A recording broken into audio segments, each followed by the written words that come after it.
집값이 오르면 보통 이렇게 말합니다. 수요가 많아서 그렇다, 돈이 풀려서 그렇다.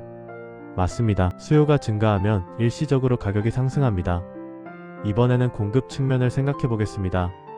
그래서 질문을 바꿔보겠습니다. 왜 가격이 오르는데 집은 늘지 않을까요? 오늘 영상은 전망도 투자 조언도 아닙니다. 지금 주택시장이 왜 반복적으로 흔들리는지, 시장 기능이 어디서 멈췄는지를 설명하는 기록입니다. 구독과 좋아요를 안 했으면 잠깐 시간 내시어 먼저 하고 들어가 보겠습니다. 아주 기본적인 시장 원리부터 보겠습니다. 가격이 오르면 공급이 늘고 그 공급이 가격을 다시 안정시킵니다. 이게 교과서적인 시장입니다. 그런데 만약 가격이 올라도 공급이 늘지 않는다면 그 시장은 더 이상 자동 조정이 되지 않습니다. 이럴 때 공급이 가격에 비탄력적이라고 합니다. 이 말은 가격이 변동하면 공급도 움직여야 하는데 잘 움직이지 않는다고 하는 것입니다. 이 그래프를 보겠습니다. 수요가 늘어 D1에서 D2로 이동합니다. 정상적인 시장이라면 공급이 늘어나면서 가격 상승이 완화돼야 합니다. 하지만 공급이 비탄력적이면 공급 곡선은 거의 움직이지 않습니다. 그 결과 물량은 Q1에서 Q2로 아주 조금 늘고 가격은 P1에서 P2로 크게 뛰어오릅니다. 이게 바로 공급이 반응하지 않는 시장의 전형적인 모습입니다. 그럼 주택시장에서 이런 모습이 특히 대도시에서 나타나는 이유를 좀 더 살펴볼까요? 왜 주택은 공급이 이렇게 느릴까? 주택은 공산품이 아닙니다. 특히 한국의 주택 공급은 대부분 아파트 중심입니다. 아파트 하나가 나오기까지는 토지 확보, 인허가, 조합, 금융, 착공, 분양, 준공 보통 7년에서 10년이 걸립니다. 문제는 여기서 시작됩니다. 수요와 가격은 금리, 경기, 심리에 따라 1에서 2년 단위로 움직입니다. 즉, 수요의 시간과 공급의 시간은 처음부터 맞지 않습니다. 대도시에 많은 인구가 몰려들어 택지가 부족해 아파트를 짓기 시작할 때부터 내재되어 있던 문제입니다. 가격 보고 뛰어들면 망하는 구조가 형성되었습니다. 그래서 이런 일이 반복됩니다. 가격이 오르는 걸 보고 공급이 시작됩니다. 하지만 7에서 8년 뒤 완공 시점에는 이미 그 수요는 사라져 있습니다. 그 기간 내에 금리는 바뀌고 정권도 바뀌고 따라서 정책은 물론 수요층도 바뀝니다. 이때 남는 건 미분양과 금융 부담입니다. 그래서 이 시장에서 디벨로퍼의 생존은 실력보다 타이밍이 됩니다. 그렇지만 아파트 이외에 단기간 내에 공급되는 주택들은 수요 변화에 대응이 가능합니다. 과거 다세대, 다가구, 빌라 형태, 오피스텔, 최근의 도시형 생활주택 등은 6개월에서 길어도 2년이면 공급이 가능합니다. 그래서 과거 가격 상승기에는 아파트 공급은 반응하기 어렵지만 단기간 공급 가능한 주택들은 활발히 공급되었습니다. 그 당시의 주택 공급 과잉의 주역들은 주로 단기 공급 가능 주택들이었습니다. 이런 시장이 우리나라 소규모 디벨로퍼들의 주무대가 되는 것입니다. 그렇지만 최근 들어 이러한 단기 공급 가능한 주택마저도 가격에 반응하지 않는 상황이 발생했습니다. 단기 공급이 사라진 서울의 현실을 살펴보겠습니다. 정상적인 시장이라면 아파트 말고도 가격에 반응하는 단기 공급이 있습니다. 앞서 언급한 빌라, 다세대, 오피스텔, 도시형 생활주택 같은 것들입니다. 하지만 서울은 다릅니다. 빌라 지역은 재개발에 묶여있고 재개발은 10년 이상 걸리고 오피스텔은 세금과 규제로 위축됐습니다. 아파트는 너무 느리고 단기 공급은 모두 막힌 상태입니다. 그래서 가격이 오를 때 나올 수 있는 공급이 없습니다. 공급 부문은 누구 잘못인지 알 수도 없을 정도로 꼬여서 가격에 반응할 수 없는 상황이 되어 가격 상승이 오면 대출 규제부터 생각합니다. 이쯤 되면 이런 질문이 나옵니다. 왜 정부는 늘 대출만 조일까요?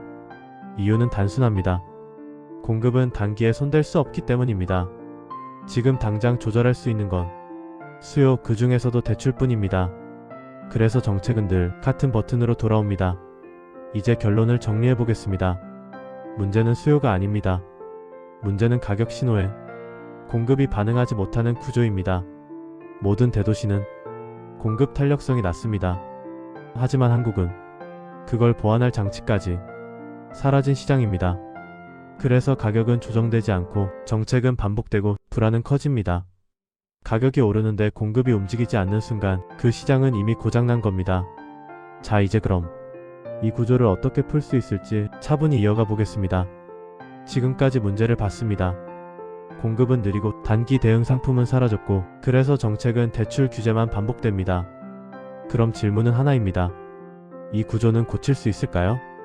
결론부터 말하면 집값을 잡는 해법은 없지만 공급이 반응하도록 만드는 방법은 있습니다. 우선 핵심 전제는 해결의 기준부터 바꾸어야 합니다.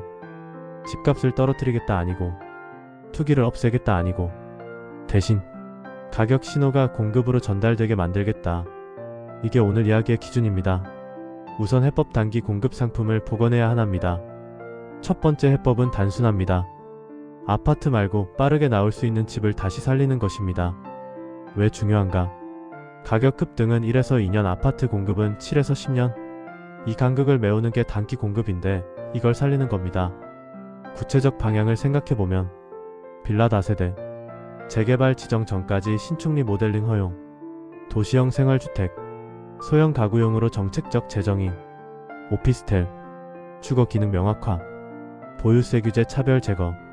단기 공급은 가격 변동 시 가격 완충제이면서 소형, 서민주택 공급 방안도 됩니다. 두 번째 해법, 재개발 재건축의 시간을 줄여야 한다. 두 번째는 가장 어렵지만 가장 핵심입니다. 절차의 시간 자체를 줄이는 것입니다. 현재 구조 평균 10에서 15년, 가격 사이클은 3에서 5년. 영원히 안 맞습니다. 현실적 개선 방안 살펴볼까요? 단계 통합, 인허가 타임라인 명문화, 공공 개입 시 기간 보장제. 여기 기간 보장제는 공공 LHSH가 파트너로 들어오는 대신 인허가 심의 행정 단계를 묶어서 이 재개발은 여기까지는 몇 년 안에 간다. 행정이 시간을 약속해주는 장치인데 재개발이 늪에 빠지지 않게 시간 리스크를 줄이는 제도입니다. 핵심은 속도를 높이라는 게 아니라 예측 가능하게 하라는 겁니다.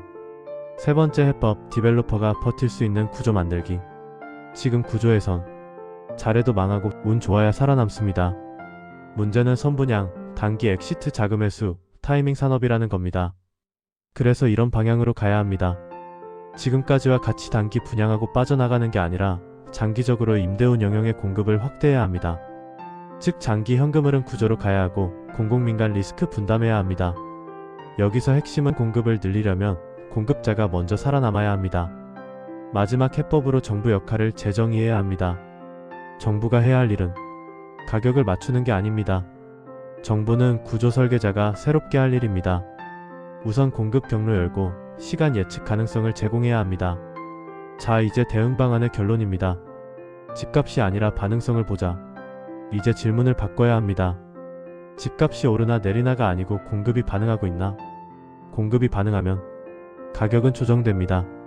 공급이 반응하지 않으면 정책은 반복됩니다. 마지막 한 문장으로 정리하겠습니다. 해결책은 집값을 누르는 게 아니라 공급이 움직이게 만드는 것이다. 시청해주셔서 대단히 감사합니다.